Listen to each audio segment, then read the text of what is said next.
You are listening to the Toxic Mold Podcast with Steve Worsley, the toxic mold expert and your number one source for mold consulting and mitigation in the USA. Let's dive into a brand new episode. Before we get started on this episode, here's a not so short disclaimer.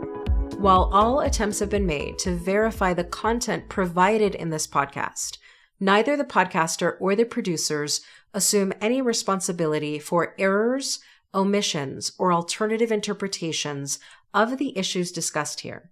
All information stated in this podcast is the opinion of Steve Worsley. Steve Worsley is a mold specialist with over 25 years of experience in the construction and mold industry. The Toxic Mold Podcast is for information sharing purposes only. The views expressed are those of the podcaster and his alone. These views should not be taken as expert instruction or commands.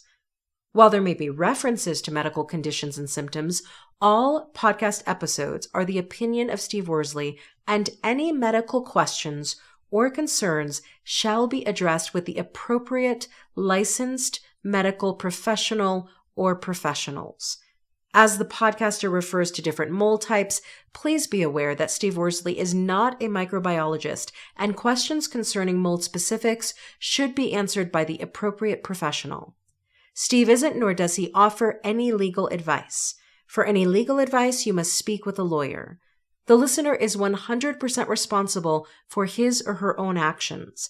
You can check out Steve's books on Amazon. Just go to Amazon and search for author Steve Worsley. You can also take Steve's courses on Udemy or Skillshare, and you can find out more about those at cnccontractorservices.com. Now, let's get to the episode.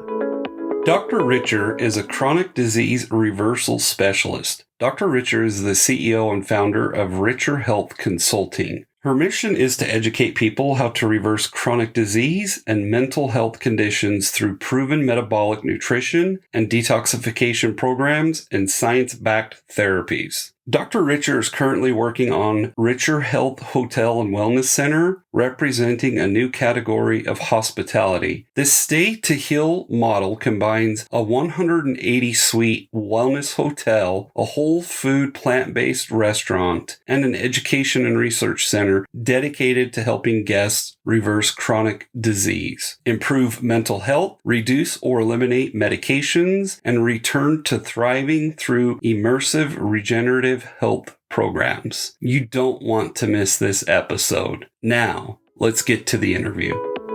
Hello, you're listening to the Toxic Mold Podcast with myself, Steve Worsley. Today we have a really special guest. This is going to be a really interesting episode. We have Dr. Nicolette Richer. She's a doctor of social science. So, Dr. Richer, thank you on behalf of all of our listeners. Thank you for taking the time. How are you today? Thank you. Thanks, Stephen, for having me here today. I'm doing really great. Yeah, I had a really fantastic day, and I'm really excited to talk about the topics we're going to be chatting about. Perfect. So just tell our listeners, what got you into this? I read all your stuff on your website, but just tell our listeners how you got into this field. Sure. So with being a metabolic nutrition and detox instructor, I train individuals on how to reverse their diagnosed chronic diseases and then how to put their bodies into full remission. Now, this is not just remission that lasts a few weeks or a few years. We're talking about getting them off their medications, off disability, fully thriving again, learning how to walk again if they've been in a wheelchair. If they have mental health disorders, because those are also chronic diseases, then they come off their antidepressants and anti-anxiety meds. I work alongside their medical teams, and it's their medical teams that take them off their medications because they no longer present any symptoms, which means they no longer have the disease anymore. In the medical field, they'll call that remission. We're not allowed to use the word cure, but these individuals would say that they're cured because they no longer have their disease and they no longer need treatment for it. So it's a good question. How I got into this was over 30 years ago when my best friend's dad was 72 years old and he was diagnosed with stage 4 cancer. He was given 3 months to live and the cancer had metastasized into his bones, but he wasn't offered any conventional therapy. The doctors just basically said, go home, get your affairs in order. There's nothing more that we can do. Wow. Now, you're a progressive guy there, Steve, and, you're out there cleaning up people's homes from mold. You know that it exists. You know that it's not healthy. We're teaching people how to use food as medicine. Well, Bill, when he got diagnosed, he didn't just sit back and accept the diagnosis and go home and get his affairs in order to die 3 months later. He went and changed his lifestyle and his environment. So he started eating 100% organic, plant-based whole foods. He got off the meat, the dairy, the processed refined foods. He already didn't drink, which was great. And he just cleaned up his entire environment, no more external environmental toxins, and then started detoxifying his body alongside eating plant-based whole food. And he ended up reversing his cancer at 72 years old. And he lived another 20 years until he was, 94. So that was huge. So that's where I first learned about this. And it blew my mind because I was working in government doing toxicology work and environmental policy development work. And I didn't know that food had the power to heal the body, which is, right. I think back to that and I'm like, how did I not know that? But most of us are not taught that in school. And so I immediately, being a researcher, dove into the research. And that's where I found that there's actually an entire body of literature, published medical studies going back for decades and decades and decades that prove that food is medicine. It literally prevents cancer, reverses cancer, heals, and it can heal you from cancer, but it also reverses and prevents all the leading chronic diseases like diabetes, heart disease, mental health disorders, autoimmune disorders, skin disorders, gut health issues, like the list is long. So that's how I got into this. For those that are listening and they're wondering, they're like, okay, Dr. Richer, what, like, if I can't go to the extreme, like, what would be the first thing you would tell them to cut out? Like alcohol, meat, what would you say? Yeah. So if somebody is drinking and they have a chronic disease, the World Health Organization, we just actually published a newsletter on this. World Health Organization announced a few years ago that they finally have accepted the data that there is no safe level of alcohol. Wow. Okay. The more alcohol you drink, that increases your chance of cancer. The more alcohol you drink, it increases the chance of other chronic health conditions. It affects the liver, the kidneys, it affects all parts of the body. It is not any different than asbestos. Actually, they found that it's in the same class as some of the most leading toxins in the world. Wow. But alcohol is pushed everywhere into society. And but it's just like the cigarette industry that for decades and decades, doctors were promoting smoking cigarettes. Right. Doctors had advertisements on the back of magazines from like in the 70s and 80s where the nurses and the doctors are in a cloud of smoke in their office. We would smoke on planes. But it took decades to actually, for the science, which had already proved that cigarettes cause cancer, but nobody else was allowed to say that because we take a different approach here in North America where you have to prove that it's unhealthy before they implement a policy or before they'll announce that it creates the disease. Whereas in Europe, they use a precautionary principle that says we are not going to engage in that behavior, or those prescription drugs or those substances, and we're not going to tell people it's safe until we prove that it is safe. Right? So that's a very different approach. And so it took years before they put the warnings now in the cigarette packages that show like smoking kills, causes cancer, and now the same is happening with alcohol. And eventually I predict what's going to happen in it might take another 30 years, but where we're going to see the warnings on processed food saying the exact same thing, that this food causes these diseases. Right. So explain how, with the processed foods and then someone, that's listening and they're dealing with mold issues, like, does that just exacerbate it or? Yeah. So this is and I would love to, it costs so much money to do studies, like $600,000 just to do a very basic study and like about $50 million to do like a double-blind placebo clinical trial. So we're talking about lots of money. So my theory is that, and which I have seen, is when somebody has a body that is highly toxic because their detox channels are essentially bunged up, they're slow, they aren't able to detox. So your skin is a major detox organ, your liver,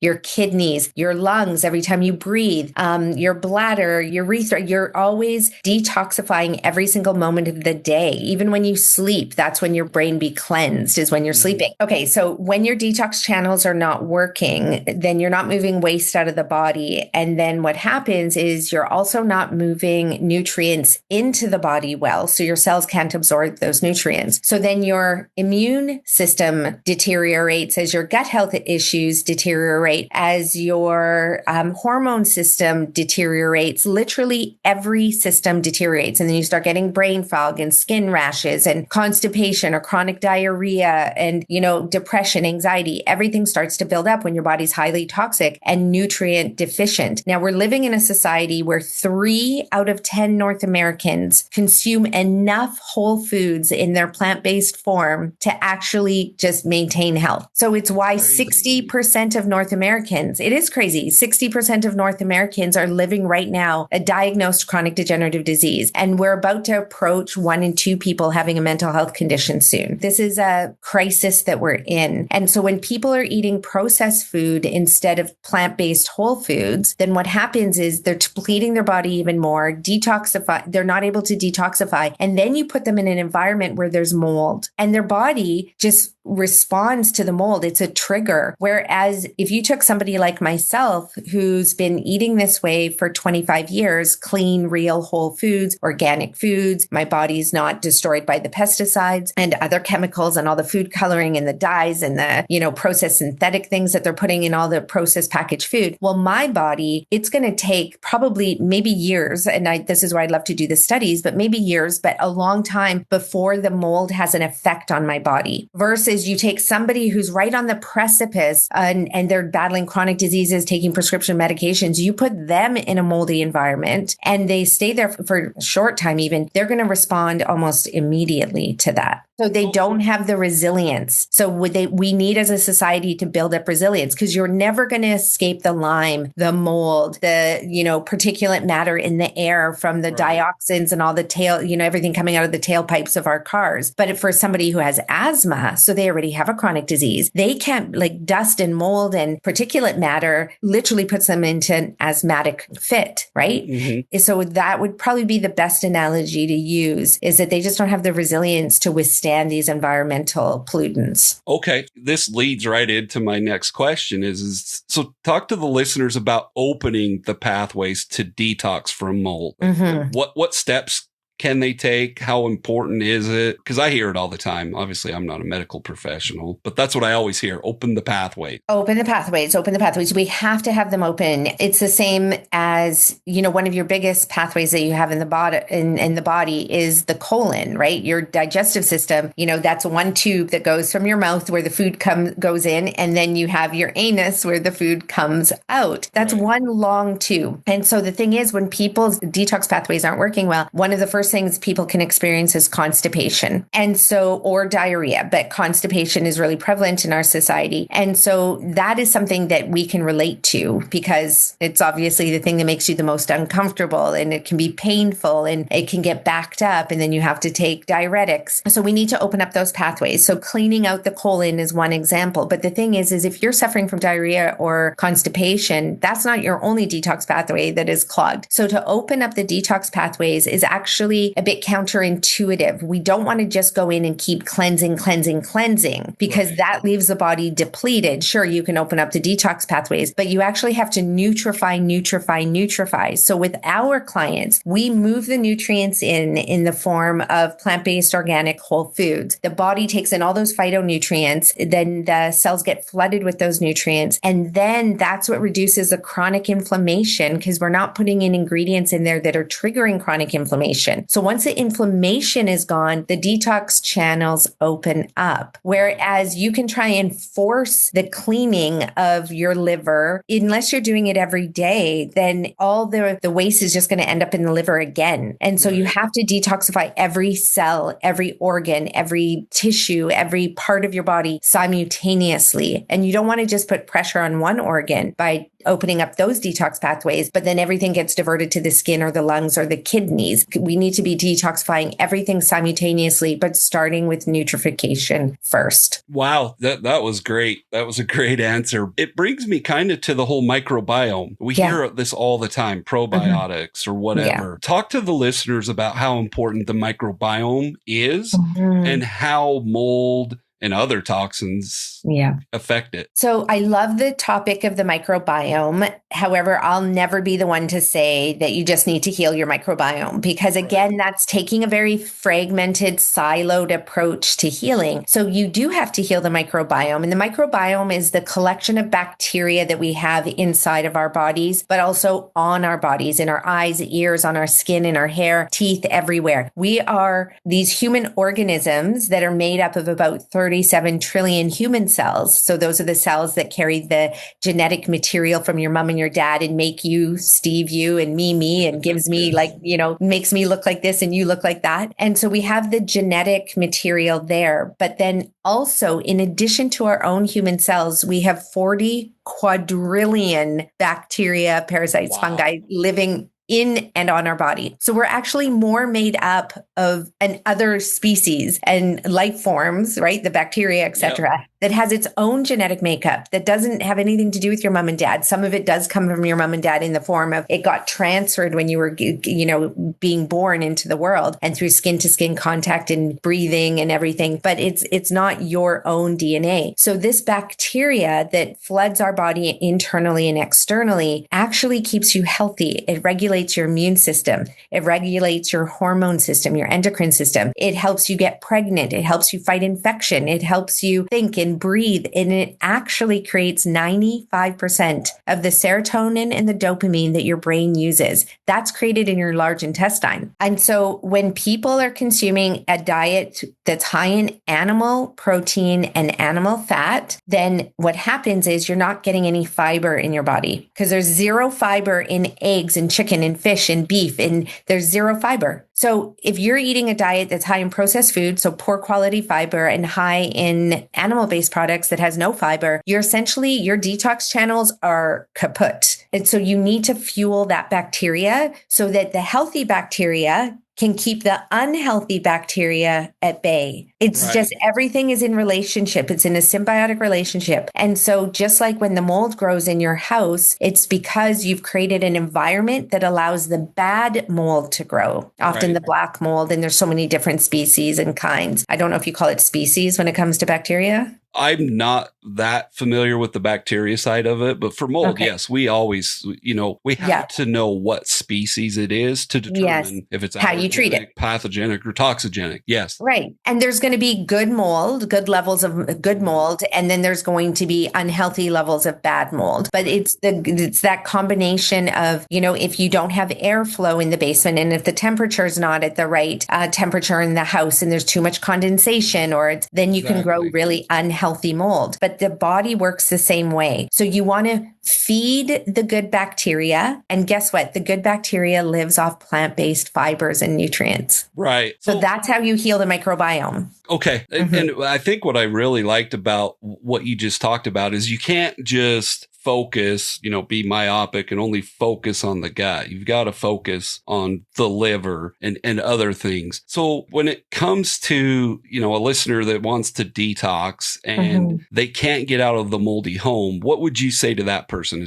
Would you say, hey, eat a lot of bananas, or what would you tell that person? Yeah. So again, that's like very reductionist approach. And that's what most of society is built on now. It's this idea that, well, I can tell you, Steve, to eat bananas, but the next person should eat apples and the next person should eat oranges. No, it doesn't work that way. We have 350,000 edible plant species on the planet that we can eat. So if I'm working with a client, we have clients in 186 countries. If I work with a client in one country in Laos or Vietnam or Malaysia, and I work with another client in Mississippi and another client in New York and another one in Canada, whatever you can access that's organic, real, whole foods, plant-based whole foods, then eat those. It doesn't matter, and eat an abundance of them, because you really want diversity. And so that you get a mix of different nutrients and different colored fruits and vegetables and legumes and pulses. For people who don't know what legumes and pulses are, like lentils and beans and whole grains. And so like whole grains could be the rice or the quinoa or the amaranth or the bulgur or the buckwheat, or, there's a whole host. There's so many that people are not consuming. And so what you want to do is get just a diversity. And what's nice with that is you don't need a meal plan when you do that, right? So you just eat what's in season at the grocery store, or what you can find at the farmer's market. You eat as much of it as you want, and then you consume these nutrients. And when the seasons change, then you change whatever is available to you. Right. But it's about eating that plethora and abundance and diversity of these plant-based whole foods that give you all the cancer fighting properties, the diabetes fighting properties, the heart disease fighting properties, but also the mold resistant properties. It makes your body resilient so you don't respond to the mold. Now, of course, if you're living in a moldy environment, please pick up the phone and get to work on remediating the mold in your home. And if obviously it can't be remediated, then you may have to, move. Yeah. Yep. What I love about that is just like when you were talking about the microbiome, it's not just one thing you can eat that's going to fix everything. It's a whole plethora of things that they would have to do. But I want to touch on the whole organic stuff. Can talk to the listeners about, the organic foods, if they're not in actual, they can put a little sticker on it. What about the soils and how depleted our soils are getting from nutrients? Yeah. And a lot of people ask me and they say, organic's not really the best. They still spray a little bit. And I'm like, yeah, but it's the best that we got, because either you're going to be taking the fruits and vegetables where literally people have to wear hazmat suits while they spray the pesticides. And don't kid yourself, you cannot wash that out of your food. It is built into the seeds, it's built into the soil, and it's built into your food. Yes. You see the sprays that they tell you just to use? Okay. You are getting an inferior food that is going to harm you. And we know that directly, that these pesticides have a direct correlation to cancer, which means that the more you eat that, the more your body's going to break down, the more your body's immune system isn't going to be able to keep up. And you're damaging your cells when you're eating this. So then your body can't protect you. And then things like diseases and cancers set in. So we need to find either the farmers that are growing their foods in a healthy, sustainable way and without spraying, or you need to go and get the certified organic. So you have two options. It doesn't have to be organic certified, but it needs to be not sprayed. And then the best option is when you can purchase foods from a farmer directly or at a farmer's market, and that farmer is nutrifying the soil, because what you do to the soil affects the quality of the food, which affects your health. And what most people don't know, when they're spraying these pesticides, herbicides, insecticides on the crops, and also it comes within the seed as well, what it does is those pesticides are meant to actually literally blow up the small cells of the insect's body. Wow. But what happens is it's doing the same thing to our cells in our gut lining. So it's destroying the cells in our gut lining, which is why we all have what's called, really for the majority now, leaky gut. Oh, okay. Okay. And so when you have leaky gut, this destroys your ability to be able to absorb nutrients and detoxify. But luckily, our bodies are always regenerating, which is why this whole movement to regenerative agriculture is really powerful and important. So biodynamic farming, permaculture farming, organic farming, there's a huge movement right now because we have destroyed our soil so much over the last 50 years with pesticides, herbicides, and insecticides that our topsoil is essentially eroded. And they're predicting, which they were predicting this 30 years ago, but they said by 2060, we will have a food crisis where we can't even grow soil because we have destroyed the microbiome of the soil. So just like we're destroying the microbiome of our gut, that is the direct result because we've been destroying the microbiome of the soil. Wow, that was a great answer. Explain to our listeners why the sickest people can't even tolerate treatments. Yes, because I think a lot of people are just told take binders or antifungals or whatever. Just kind of touch on that if you could. Yeah. So when these individuals, and I think by what you mean by treatment is, and which we talk about often, and just for the audience, is that let's say you've been exposed to certain environmental pollutants and toxins. So you might go see a practitioner, it could be a naturopath or a doctor that's trained in chelation therapy and other treatments to be able to essentially pull these toxins from your body. But what happens though is that these individuals are already, it's like their bodies are so polluted that when they start to pull these toxins out, they're also not nutrified. And so the body, as much as these treatments try and bind to whatever the pollutant is, there's always going to be some form of absorption. But the person now has been so sick for so long that they actually don't even have enough mitochondrial energy to support the detox pathways. So supporting the detox pathways, yes, it's important. And if,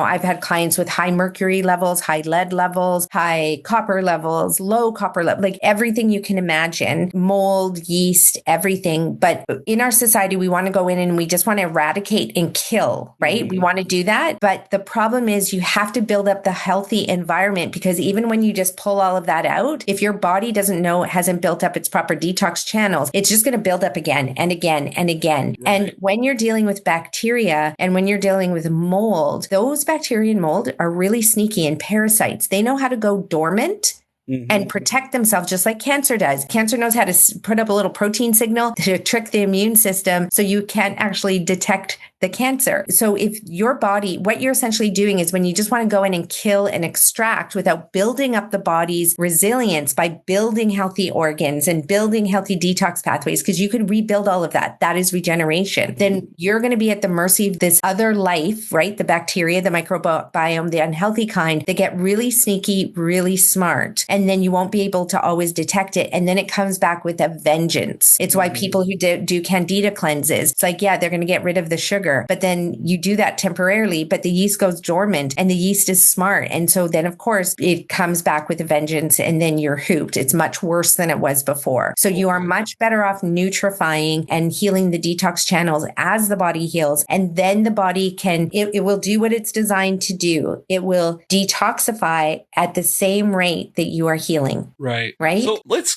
you mentioned like heavy metals. For those that are trying to detox from mold, and I've heard, of course, Facebook's the, online doctors these days, but I have heard that you have to detox from those things first, like the heavy metals. Like, talk to the listeners about, do they have to do something first before they can detox from the mold? Does that make sense? Yeah. So if I have a client that has been exposed to mold for many years and they have heavy metal toxicity, what we do is we immediately put them on our program. So the program is 100% organic, plant-based whole food. They do additional juicing through cold pressed juices that they make in their home and they have to drink them fresh. They do these multiple times a day because we just want to flood the nutrients into the cells. We want to turn off the chronic inflammation. Turning off the chronic inflammation is critical, because if you have inflammation in the body as a result of your processed refined food, high animal-based diet, especially red meat, and you're still putting the junk into the body as you're trying to extract the waste, then what's going to happen is you're never really ever going to move the waste out of the inside of the cells. This is what's critical. I want everybody to go look at cellular metabolism and look at intracellular fluid and extracellular fluid. So it's exactly what it is. You have fluid that's inside the cell and you have fluid that's outside of the cell, out of all 37 trillion of your human cells. So you need to get rid of that chronic inflammation so that the cells can talk to each other and say, hey guys, we're detoxing, or hey, there's nutrients coming in, or hey, we have an infection over here. If you can't have cell-cell communication, it's kind of like somebody went and took out all the satellites, so you have no more internet anymore. You can't communicate with anybody because we're all on cell phones, right? So your cells are communicating the same way. So if they can't communicate, they're not going to be speaking to each other to essentially say what needs to happen in the body. So when you try and simply just detox, like for the heavy metals, but then you still have a high exposure to mold and you still are living in an unhealthy environment, doing one while not taking care of the rest of the body, it's going to be harmful. There's going to be side effects. When we nutrify heavily, the chronic inflammation goes down, cell signaling comes on, and then guess what? Your body is so smart. Your body just naturally starts detoxifying. You're also building up the healthy bacteria that loves plant-based nutrients. And then you allow the healthy bacteria to overtake the unhealthy bacteria. and mold. Okay. So this is what happens. Then your body's natural defenses will clear as much as it can. And then we just wait and see. And usually we test for the person and we'll see, but their levels come down across the board. It's not just for the mold. It's not just for the heavy metals. It's not just for the Lyme disease. It's not just for, whatever it is the person thinks they have, right? The whole body is healing all at once. And then if the person after a few months still had, let's say, high heavy metals or something, then you can manage additionally with certain herbs, with certain tinctures, with homeopathy, with, I'm trying to think of what else we would use. A big part of our therapy as well is we really support the body through a detoxification protocol through enemas, because most people's digestive system is not strong enough to just eliminate everything. Their livers are not strong enough to eliminate everything on its own. And so you'd be putting too much pressure on the liver system and the detox channels, which then again, what I mentioned earlier in the podcast, slows down your healing. Right. So you mentioned the enema. I've heard a lot of things about coffee and you've got to get the right coffee. And I'm kind of like, well, I'm not a medical professional, but I'm like, I don't think it's really the coffee. It's the creamer and sugar you're throwing in there. But talk to the listeners, those that think they have to go out and buy just one certain type of coffee. Do you believe that that's the case? So for drink, you're talking about for the enemas? No, well, I mentioned enema, but I'm talking just to drink. The person that's drinking coffee daily. Yeah. So one of our biggest problems is Starbucks and all the other companies that followed Starbucks with their caramel macchiatos and rainbow unicorn sprinkles and all of that. And then the amount of dairy and cream and milk and the amount of refined sugars that are put into these coffee drinks. That is the problem. Coffee studied on its own has health benefits when it's kept to about 1 to 2 cups of coffee a day. Drinking 10 to 12 cups, a whole pot of coffee a day, not so great. There's, from an acidity perspective, from a lot of other reasons, too much caffeine, et cetera, et cetera, et cetera. So, but coffee on its own black is okay. Coffee on its own with maybe a homemade whole food creamer, like we make oat milk. It takes 15 seconds to make oat milk in a blender, and we'll add that in. If not oat milk, hemp milk, rice milk, it doesn't matter what you blend. Frozen peas in the freezer, you can blend those into milk and you just strain them out. So when you're talking about whole foods, it's going to have less impact on the body than when you're talking about all these additives that come in all these coffee companies that are preparing everything. So coffee on its own to drink is fine. My clients don't drink it because by the time they come to us, they can't tolerate coffee to begin with. Like their body is so sensitive. So it reacts to even coffee. They react to tomatoes. They react to carrots. They react to everything. We reverse all the intolerances. So because once you build resilience, your body can withstand everything. And then our clients also do coffee enemas. And it is the coffee that is critical for this. There's no other substance that we've been able to find that works as well. And that's because it comes with 3 compounds in the coffee that really support the liver in detoxifying. Without it, when people try to detoxify without supporting the colon and the liver simultaneously, then all that waste ends up on already burdened liver. And then that can cause additional harm to the body. So the coffee enemas are really critical for our program. You did mention juicing. So tell our listeners the importance and why they should go out and buy an actual juicer instead of going to the store and getting orange juice out of the refrigerator. Yeah. So ideally, you want to be able to cold press your juice. And there's so many great juicers out there now that you can have just on the counter in your kitchen. And they are affordable. And if not, you can find a used one on Craigslist or eBay or wherever. So really, or you can ask your neighbor. Your neighbor probably has 5 juicers in their basement from 1960 that they haven't been using. So go out and borrow a juicer. So the thing that you're getting when you juice, and a lot of people are afraid of so many things when it comes to juicing, like the sugars, but your body actually needs sugar. This is what everybody doesn't understand. Every day your body needs sugar, but in the whole food form, like from an apple and a grapefruit and an orange and potato and squash and green peas and rice and lentils, everything, every food you ever eat on the planet contains sugar. You can't get rid of it because it's a building block of life, but you need sugar to be able to make energy. But the thing is, if you eat refined processed sugar, so like the white sugar, the brown sugar, the cane sugar, and that does not come in its whole food form. So you're missing all the other nutrients that come with it, and the fiber and the protein and the amino acids and the enzymes. When you eat it in its whole food form, that sugar, your body knows what to do with it. It's in balance, but not when you spoon it into your cooking or your beverages. So that sugar makes energy in your body. Energy to walk and talk and host podcasts and teach and, all the things that you want to do. So people are afraid of sugar, but they're just afraid but they're not using the term sugar correctly, because sugar is in every food that you eat. Exactly. Well, and I just wanted to say with regards to sugar juicing, the reason why people juice and why our clients juice is because we're trying to get more nutrients into their body. But these plant-based nutrients contain a lot of fiber. So after my clients have eaten their 3 meals a day, whatever snacks they want, whole food dessert, there's often not enough room to get additional nutrients. But we always want to get the nutrients from food first, which is why we juice, to remove the fiber. So you're just left with the liquid and you can just drink it.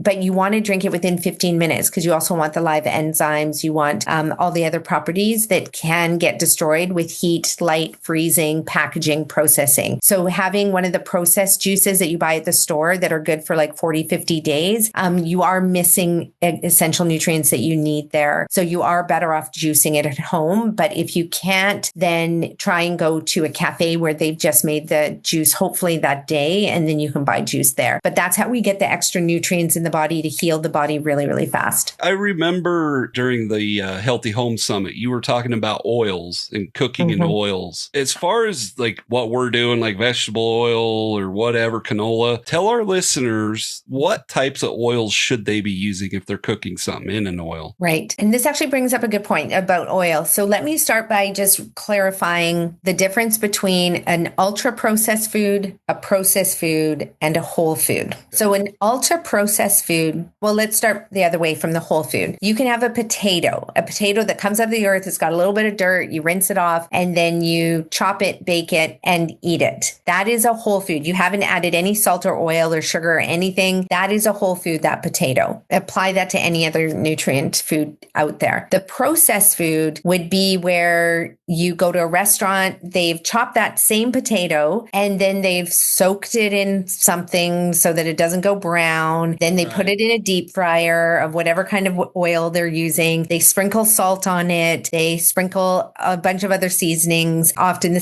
seasonings are not whole food seasonings. And then they serve that to you. That's a processed food. Okay. So it's not the whole food anymore. It's got all this other additives and it's been denatured by the frying and everything. Then you have a super ultra processed food. And that would be like potato chips, right? It's still potato, right? Exactly. But now it's been packaged. Like those French fries that you got from the restaurant would most likely go moldy in like a few days to a few weeks if you just left them out. Whereas the bag of chips can live on a shelf for indefinitely. So McDonald's is ultra processed food. There's been enough TikToks now for people from 30 years ago that put McDonald's, left it like in their cupboard for 30 years and it hasn't changed. The bacteria cannot even live on it. That is an ultra processed food. It never goes moldy. So you need to know the difference. So the same thing when it comes to refined oils. So you can eat that avocado or you can extract just the oils, toss out the fiber, toss out the nutrients, and you're just left with the oil. Your body doesn't like that. That is it's a high ratio of oil and it's too many calories for the body to know what to do with. It's too much actual energy for the body because a lot of people don't know food is energy. And so, but the body doesn't know what to do with it. The body loves when you eat the avocado. It loves when you eat the olives versus the olive oil. It loves when you eat, substitute whatever oil, canola oil. Mother Nature has designed our food to be eaten in its whole form, not to extract it. And it's only been in the last 150 years that we've extracted the salt, extracted the sugar, extracted the oils, because we didn't really have the ability to do that. It was so expensive to do that until industrialized food processing came along and people got really greedy and really, I don't want to say smart, but they got really thoughtful about how they could put more money into their pocket by selling you a $30 bottle of oil when actually they probably wouldn't have made very much money if they sold you the equivalent in avocados or olives. Right. I have another question. We're going to kind of go in a different direction here. I have a lot of clients that their children, and they believe it's because of mold exposure, have ADHD, pandas, rage. Yep. Explain to the listeners, could mold exposure cause that? And if it can, just tell us why. Yes, 100%. But again, I'd be doing your audience a disservice if I just said it is the direct result of the mold, of the Lyme, of the whatever it is, because a child is smaller, so their body is smaller, so the volume of mold that is in the house affects them more than it would affect the adult, just like particulate matter outside. Children are more affected by the pollutants produced by the exhaust in vehicles than adults are, because it's the same concentration, but in a smaller body. So a smaller body has to detoxify. So number one, for all of you mothers, fathers, sisters, brothers, aunts, uncles, grandparents out there, and teachers, we need to be feeding our kids well. Kids are not eating enough fruits and vegetables and whole grains and whole foods. So we need to be doing that. They're being accosted by the marketing of the food industry, and now by Red Bull and by Monster and by all of these like high caffeinated drinks and the collection of all of these processed refined foods without eating all of these fruits and vegetables, it puts their body in a chronic inflammatory state. And what we're seeing and what we now know in the medical literature and the neuroscience literature is that ADD, ADHD, even autism, depression, anxiety, schizophrenia, bipolar 2, we now know these are inflammatory diseases. Okay. It's not a chemical imbalance in the brain and there's always going to be an exception, but for the most part, it's a system, it's a body that's overwhelmed by the amount of environmental pollutants. So the mold and the, toxins, EMFs and exactly. VLCs, 100%, everything, the telephones, that like literally everything, but it leads to a chronic inflammatory state in the body. So their body is in a chronic inflammatory state. And when you have chronic inflammation in the body, your blood-brain barrier also is chronic inflammation, and your brain also is inflamed. And then what results from a brain that is inflamed is unregulated behavior, anger, anxiety, depression, rage, and then even further, and we've seen this in many psychiatric conditions, is that the psychiatric conditions come up. But when they go in and they get rid of the chronic inflammation, which is why so many people are given steroids, right? Steroids are there to get rid of the inflammation, but then there's all these side effects from having the steroids. And you don't want to turn off your immune system. You don't want to turn off all the inflammation, because what if you do have an injury? What if you do have a toxin? What if you do have some type of excess bacteria in the body? It's an inflammatory response, an acute inflammatory response that actually is your body. That's your immune system being active. The same as if I hit you on the shoulder with a baseball bat, it would get red, it would get hot, it would get inflamed, because all this liquid and nutrients and immune system cells travel there. You want that to stay on. So then for somebody, when we're constantly suppressing their immune system and being told that they have these autoimmune conditions, it's actually not about that. It's about healing the microbiome. That heals the brain. That's called the gut-brain axis. And so when you heal that, then all of a sudden, all of these mental health conditions don't present themselves. And we've proven that over and over with our clients, people who have checked themselves out of psychiatric wards and come to our center, and then they no longer have any of the conditions that their doctors had diagnosed them with. Okay. I really love that answer, because you're more or less saying if you have a child that what we were just talking about has rage or whatever, it's not just because of mold. It's probably a number of things. We do actually have a lot of professionals that listen to this, or fellow professionals that listen to the podcast. Amazing. And I'm going to ask for myself. So if I have a client that comes to me and they're like, Steve, we've got mold issues. We've got to get this remediation done because, my son has all this rage and anxiety. How would a professional like myself tell the parents it's because you're doing this, this, and this? Does that make sense? Yeah. So they want to do both. You always want to clean up the environment supplement as much as you can. Just like if I went into a house and let's say there's a beautiful man, Dr. Kim John Payne, who's a family counselor and therapist, maybe even psychiatrist. And he wrote a book called Simplicity Parenting. I used his teachings throughout I have 3 kids. And so one of the things, he'll go in and he'll work with families, and he says ADHD, ADD is just a made up disorder. He saw when it came online and everybody, and it went off that all of a sudden everybody's got the ADHD, ADD. Everyone every day is telling me that they have that. And I believe it's the symptom, and this is coming from the research. ADHD is a symptom of an unhealthy society. All the things that we've talked about, too many environmental pollutants, too many pollutants within our own body, our detox pathways can't heal, as well as we don't have enough nutrients to fuel the brain. And there's always going to be exceptions to the rule, but a high probability is for 93% of the people out there and to 97% of the people, all the conditions that you're diagnosed with are environmentally caused, which means the environmental toxins, the lack of nutrients, the processed refined foods, the body's inability to detoxify, et cetera, et cetera, et cetera. Like your house, it's a cosmetic products, it's all of those things. The thing is, in a healthy body, you can detoxify. So for that family, I would say 100% clean. Let's deal with the mold. We got to get that out because the body is going to have an inflammatory response to the mold. There's no doubt about it that is happening. It's like the immune system's always active to say, like, let's get that out of the body. We can't have that build up in the body. So hands down, yes, we say, yes, let's clean up the mold. But if you want to further help your child, not only just, recover from the mold exposure, but recover in general, let's open up your fridge.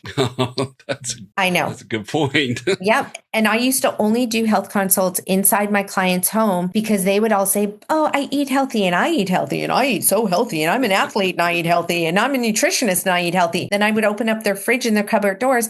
All I would see was processed, refined, packaged food. I did not see real fruits and vegetables. And it was to show them that is not healthy. These packaged, refined, processed foods, like a fridge full of meat only, and you're just, eating keto and you're just eating, this is not healthy. Tell us more about that. Like, why that's not a good thing to just go all keto or just some sort of diet. Amazing. Just explain that. Okay. So let me get back to the opening up the fridge, going in. So if I was working with that family with that kid, open up the fridge, then go to their bedroom and see what's happening in the bedroom. Is that child on constant TikTok and constant, that is mental, spiritual, soul-sucking pollutants for the body. Like for kids. Kids need to be playing outside in nature. And I get it. I have a 15-year-old who's addicted to her phone and it's hard to pull her off of it, but we need to get these kids outside in nature, connected to the land, connected to the fresh air, the sunlight. And then look at the toys, because what most people don't know is that children's plastic toys contribute more volatile organic compounds to the indoor air quality of their homes than actually the house itself. Really? Yes. So there's been changes in the toy manufacturing industry over the last 20 years since a lot of those studies have come out. But yes, there's so many plastic products that are brought into the house that are constantly off-gassing. And that also is essentially creating this hyper-inflammatory response in the child's body, which then presents itself in unhealthy psychological expressions of behavior and behavior as well. So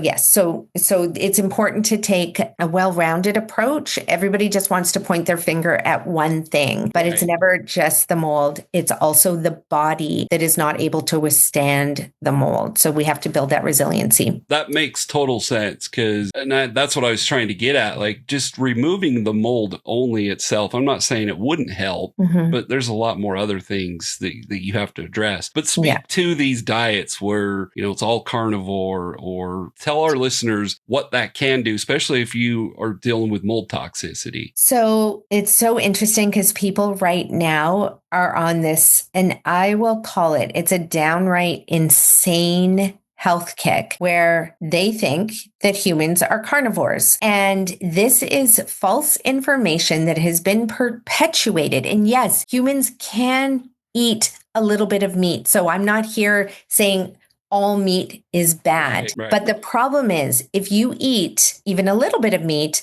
or a lot of meat in the context of a processed food diet, then you're not getting all of those phytonutrients from the plant-based foods. You're not getting the fiber, and you're getting a diet that's really, really high in animal fat. Not to say animal fat is going to create cancer, create the disease. It takes time to develop disease over time. So the more depleted you let yourself get, then the more disease will eventually show up in the body. The less nutrients you get over a long period of time, the more disease will show up in the body. Now, when people are doing these carnivore diets, first of all, you have to question where this information came from.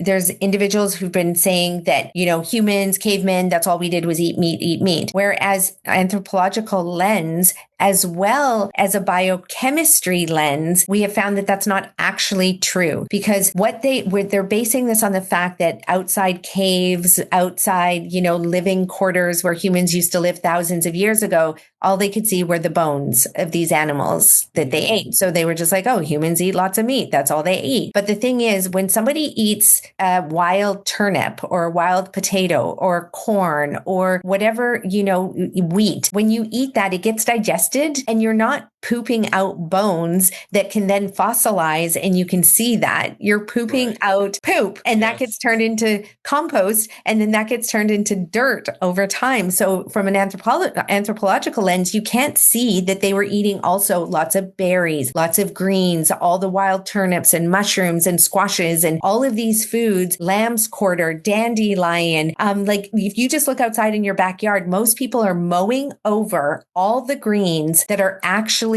the cancer fighting foods that we need to be eating. Wow. Okay. So there was a few group of people, very small group of people that said, paleo and carnivore, and we're carnivore eaters. But then also we've looked at the digestive system of actual meat eating animals, and their digestive systems are very short. Straight tube, none of this, essentially our intestine is so long and it has to be folded up in all of these ways and shoved into our cavity in our belly, in our body. And so it's long and twisted. And so when we're eating meat, and if our digestion is not fast enough to eat the meat, to have it travel through the body without it fermenting, without it getting, you see what happens to meat if it's left on the counter for a few days, it starts to stink. So you want to get that in and out really quickly. Animals like panthers and cats that literally eat meat have a very short digestive system. So this is something else that's been misrepresented. And so everybody's thinking you can just go eat meat. Whereas in the US food guide, in the Canadian food guide, our government has done extensive research with actual scientists, people who know what they're talking about,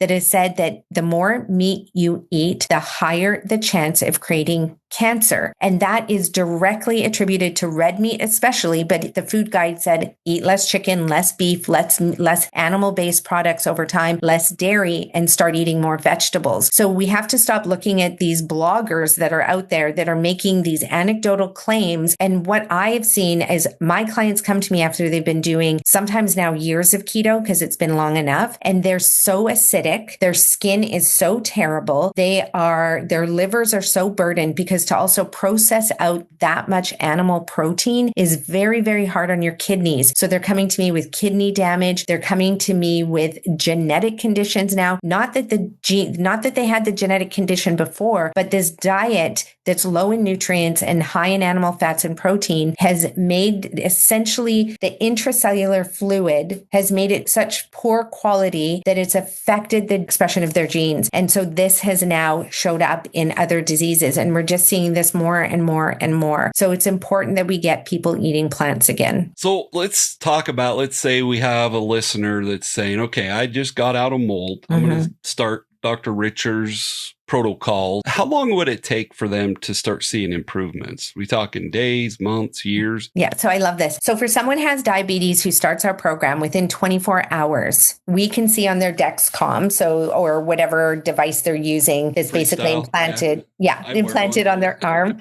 What's that? I said, I wear one. Oh, you do? Let's reverse it. A Dexcom. Yeah. So anyhow. Do you wear it for fun or because you got diabetes? No, I'm diabetic. Yeah. So. Type 1 or type 2? 2. Okay. We can reverse that in 7 to 30 days. Yeah. Well, I think that's what I listening to you at the Healthy Home Summit. I was like, maybe I need to learn a little bit more about it. But yeah. So. Yes. So within 24 hours, your body will need less insulin within 24 hours. Your chronic inflammatory markers, your CSR and your sedimentation rate, ESR reading comes down. And what we see is people can have chronic inflammatory markers show up in their lab results like 20 to 30 and higher. And then within a very short period of time, depending if people are, jump right in and do everything from day one, or if they do it slowly over time, but their CSR levels come down to 0. Wow. So no chronic inflammation in their body. And so once this happens, again, remember the cell-cell communication, the cells talking to themselves. So then all of a sudden your body starts repairing itself and entering into cellular regeneration, which means your pancreas gets regenerated, which means your pancreas then communicates with your blood vessels and the blood, and it's monitoring constantly how much blood sugar is in your blood, right? And so then now, so the pancreas, the blood vessels, everything is communicating, all the cells are communicating. And then all of a sudden you start producing enough insulin and the blood sugars are able to get transported into the tissues and the muscles and the organs where they need it most, into the cells. And so then all of a sudden you don't have diabetes anymore. And it would actually be, so for our clients, we have to monitor them closely, because once the inflammation goes, once their pancreas comes back online, it would be like your Dexcom reading will show that you don't need to take any insulin, because your blood sugar levels are in the normal range 95 to 90% of the 99% of the time. And so like for your clients that, have diabetes, autoimmune disorders, and then mold toxicity, how long does it typically take once they start your protocols? I got the 24-hour stuff, but like brain fog and chronic fatigue. Yeah. How long does that take to start going away? So our bodies work like clockwork, and your clockwork is the same as my clockwork, right? So your red blood cells take 120 days to die. And every day your red blood cells are dying, new ones are being created. The old ones are being gobbled up and excreted via your detox pathways. They get gobbled up, broken down. And so this is happening and at the same rate for most humans, unless they had a genetic disease or cancer. Cancer speeds this up or slows it down. Mm-hmm. So the thing is that in the first 6 days, people can feel so much better. Like I have clients that come to me, their ankles are this thick, like, elephant ankles. And then within 6 days, 7 days, their ankles are back to normal for the first time. Because again, the chronic inflammation is gone. The microbiome is healed. The kidneys healed. It doesn't have as much waste to excrete and expel. So depending on how long somebody's been living in a moldy environment or exposed to a lot of toxins or eating processed food and not getting enough nutrients, though, will determine their speed of healing only because they have more to heal in the body, because more has been damaged slowly over time for a longer period of time. So for somebody with type 1 diabetes versus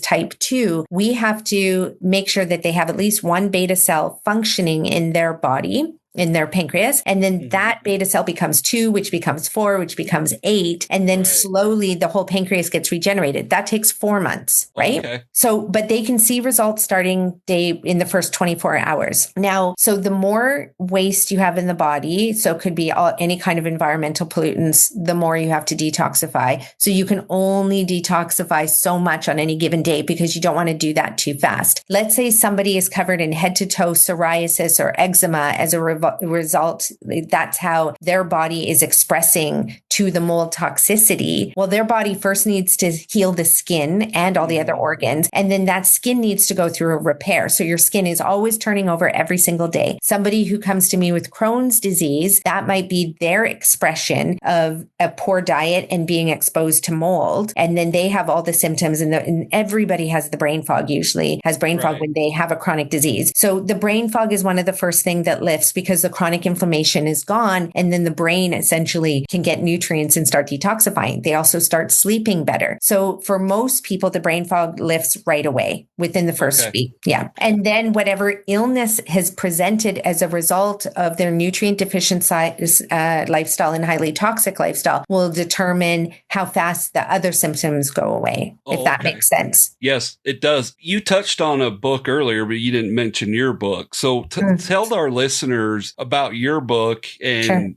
where they can get it and more or less what the starting point is. Is it they get rid of meat first, or just kind of dive into it a little bit? Yeah, thanks. So our book, my book that I wrote, it's called Eat Real to Heal. Eat Real to Heal. It's the second edition, so it's a green cover, not the white cover. Okay. Make sure you get the right one. And then that book takes you through 6 weeks of recreating a new, or creating for the first time, a healthy lifestyle. So week 1 is the food. So let's just get rid of the food that's not going to help you heal, and let's bring in the foods that will. So it really is turning towards an organic, plant-based, whole food diet. And so week 1 is getting set up for that, learning how to cook so you don't destroy the nutrients, learning where to shop, learning, very simple meal plans that are very, very simple to follow. Step 2 is the juicing. We need to get more nutrients in. Now let's start flooding the body. We don't want to do that in week 1 because your body starts to detoxify too fast and your organs aren't actually ready for it. So step 3 is the detox. And so have you incorporate doing the detox, but that detoxifies really the whole body. It's to support the body in that. Step 4 is additional nutrients that you just can't get through juicing or food. Mm-hmm. So there's always going to be things that you can't get through, but there's only 9 things that you take, and you only take them until you heal. And this applies to everybody. And then after that, whether it's your grandmother or your 5-year-old, they're going to be taking the same 4 supplements because we're all deficient in them. And you'll take that for the rest of your life. But those are, you don't have to buy them from me. I don't make any money on supplements. I don't sell a single supplement online. Anybody that is often, I understand why they do it. I wanted to touch on that a little bit because I have clients that complain that that's a huge cost for them. Yes, supplements. Exactly. And when my clients order their supplements, they're not ordering it through, they're just ordering it through the compound pharmacy, and they're 1/10 the cost of what you'll spend anywhere else. Wow. And because you take them therapeutically while you're healing, once your organs have all rebuilt themselves, you don't need most of them anymore. You just take a few, and those ones are to maintain your health just because you can't get those nutrients in food. Right.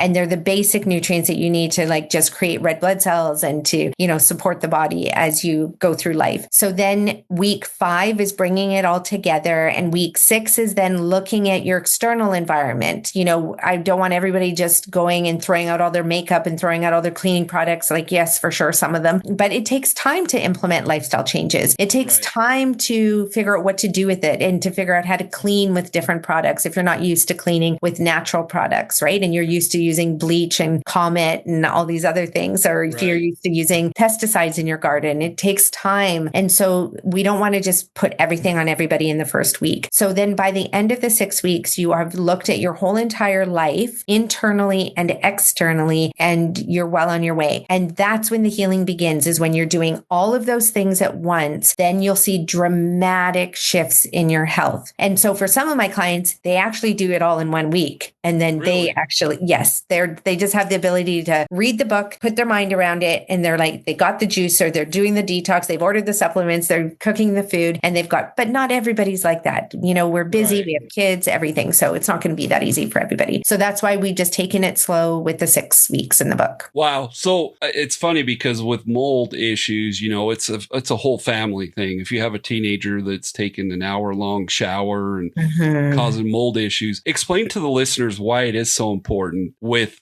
their lifestyle and eating right, why it should be a whole family that's involved, not just one person. Yeah, a lot of people think that their illnesses that they have are genetic. So a lot of people will say, well, my son has it, I have it, grandparents have it, so therefore it must be genetic. Diabetes, heart disease. So what's really helpful for people is to go back to when the first cases of diabetes were actually discovered. It was a freaking phenomenon. What is a sugar disease? And heart disease too, because what we see when we look at populations that have been on this earth for thousands upon thousands upon thousands of years, they lived the longest without chronic diseases. So they were able to get to 100 without chronic degenerative diseases. Whereas now kids as young as 3 are being diagnosed with diseases that we never even used to see 20 years ago, 40 years ago, 100 years ago. Okay. So number 1 is that even Harvard University used to have this on their website where it said 93 to 97% of all chronic diseases are lifestyle caused. So you're not handing down the genes of that disease to your child. You're actually handing down the way you cook, the way you shop,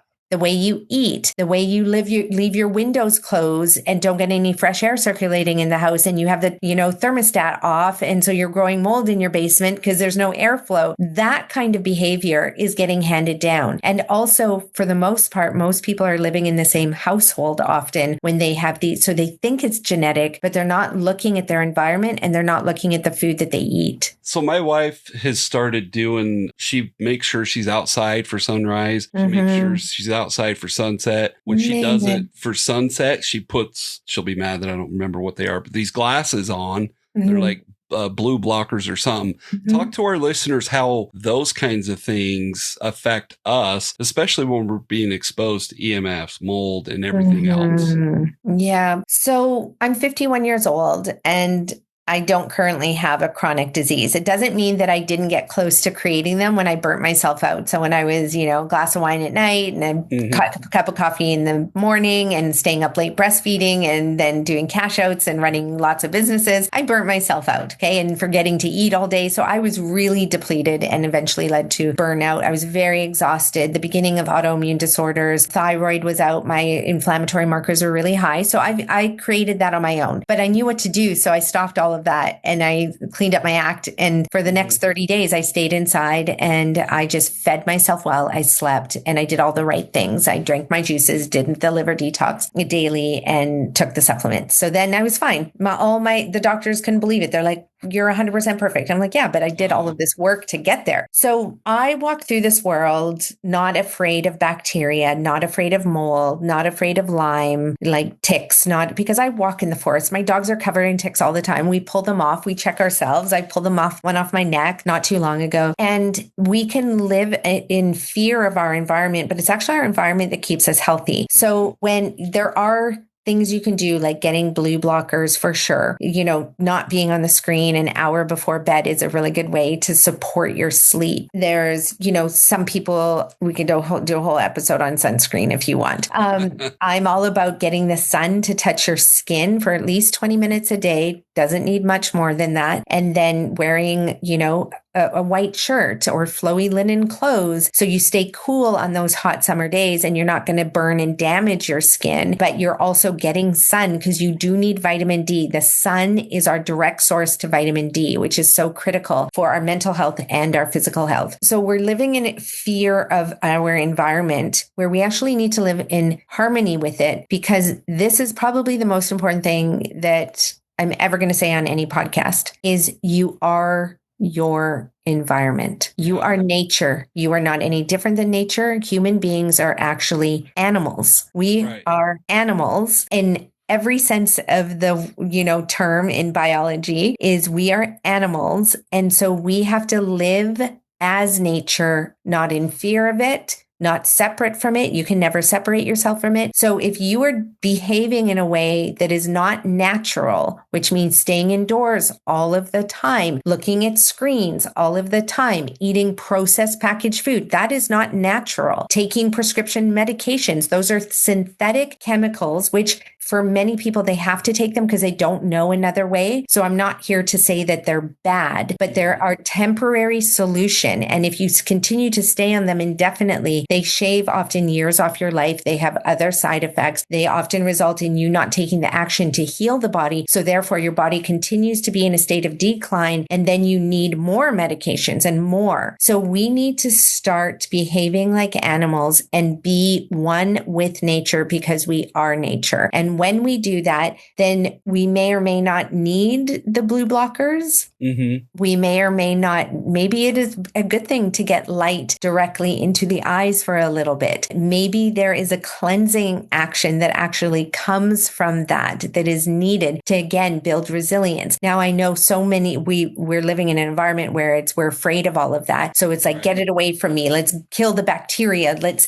kill all the mold. Let's kill all of this. But everything in nature lives in harmony with itself. We just have to ensure that the good things remain in a high enough level that it can keep the bad things away. Right. If that makes sense. Yep. No, I love that. And, as we start to try to wrap things up, you mentioned your center and you talked about it at the Healthy Home Summit. Tell our listeners about this center that you're still in the funding stage, correct? We're still in the fundraising stage. Yeah. So we have been so fortunate to find land here where the landlord has said that we can build this center on this land. And it's going to be a 180-bed hotel that is actually a wellness center. But we set it up as a hotel so you can come as many times of the year as you want, whether it's one night or you want to stay 3 weeks, it doesn't matter. For the cost of a hotel room stay, you can come and be fully immersed in an environment that is all about chronic disease and mental health disorder reversal. So the minute you walk into the hotel, you're given a cold pressed vegetable juice. You are going to eat your 3 meals a day and all the snacks and desserts that are foods that reverse chronic disease. You are going to be immersed in music therapy and hydrotherapy and nature, and it's right in the heart of the city. So it's not like you have to go out into the mountains to do this. Right. This is going to be a service that is available to everybody. When you're in your hotel room, you'll be able to access all the science and the knowledge and the education around how to reverse your chronic disease and mental health disorders. And it'll be for the cost of a hotel room. Now, the reason why we designed it under the hotel model is because most of the wellness centers that are in North America and Europe are so expensive that the majority of the population cannot afford to go and stay there. And so,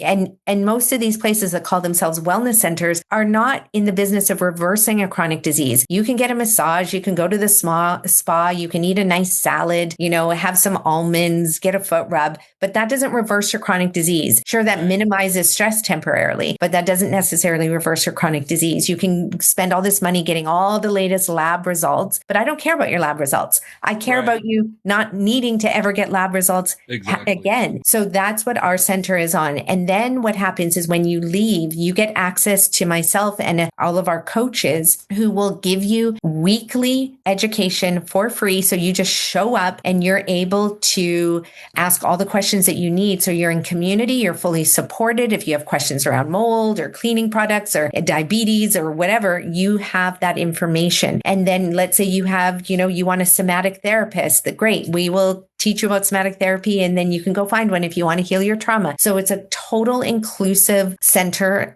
disguised as a hotel that gives you access to the information that's all about chronic disease and mental health disorder reversal. Wow. Yeah. And this is obviously Canada. Some of our listeners probably are like, where's this going to be? But it's up in Canada. Do you know, as far as the opening date, is it 2 years, 4 years? So we're about 3 years away. So we want to be open just at the end of 2029. And already so many of my clients fly in from all over the world and come to Canada to stay at our last wellness center. So we know that's not a problem for you. Could build it into your vacation week and come and stay here. But at least you're learning about how to reverse a chronic disease versus going on a cruise and maybe eating all of those foods that create the disease. So you're already spending, So some people are already spending the money. You can still access our programs even without coming to the hotel. We teach our Eat Real to Heal program in a course online where you get access to group coaching with me. So for people who really can't afford to fly or they can't fly because they have mobility challenges, that's okay because you can still get access to this information that way. But it is nice to immerse yourself in community and the actual experience. And you'll be able to take cooking classes. You'll be able to, meet with the practitioners here where they're going to, educate further. So you really have all the information. And then we'll most likely have a center coming to the US shortly after that. Wow, that's amazing. So if our listeners want to reach out to you, which website, and I'll put this stuff in the podcast description, but which website would you, because you have several, which website do you want to send? We do. Yeah. So they can reach out to Richer Health, RICHER Health and I know you have the links there, or to NicoletteRicher.com is another way to find us. And those would be the two good websites, and all the emails come directly to us at Nicolette@richerhealth.ca. Okay. So that would be a good way to reach me. Okay, perfect. Is there any other topics that we didn't really touch on? I know we could do 5 more podcast episodes, but I want to be respectful of your time. Is there anything else you want to touch on before we wrap this up? No, this was great. You asked so many incredible questions, really important questions. And I hope your listeners get everything they need out of this so that they can start their health journey back to reversing their chronic disease and back to living and thriving. Okay. Well, on behalf of myself and all of our listeners, Dr. Richer, we appreciate your time, and hopefully we can maybe in the future do some more podcasts, but we want to all thank you. For all our listeners, have a great week. Thank you for listening to this episode. If mold in your home has you up at night, wondering if your house is making you sick, it is time for a plan. With a mold consult, in other words, the mold environment assessment and evaluation plan from CNC Contractor Services, you will get a 90-minute strategy call with Steve Worsley, who will review your home environment, answer your toughest questions, and create personalized mold recommendations and next steps just for you. Don't let mold concerns take over. Take control. Visit cnccontractorservices.com to schedule your mold consult today so you can breathe easier in your home tomorrow.